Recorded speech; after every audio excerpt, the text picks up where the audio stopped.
ஆங்கிலத்தில் லேக் என்றால் ஏரி. அவள் இதய ஏரியில் நான் படகு ஓட்ட ஆசைப்பட்டால் நடக்குமா? அவள் என் மேலதிகாரி. என் மனத்துள் நான் ரசிப்புகளை வைத்துக் கொள்ளலாமே தவிர அதை வெளியில் சொன்னால் என்னை பைத்தியம் என்பார்கள்.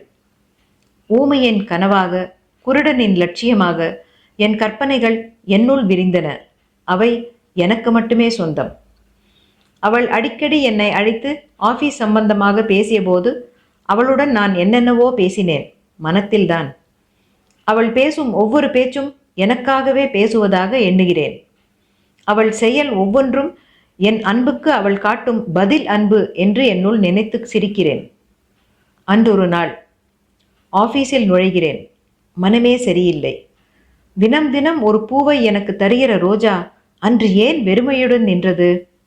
சாதாரணமான விஷயம்தான். ஏனோ என்னால் அதை கூட தாங்கிக் கொள்ள முடியவில்லை.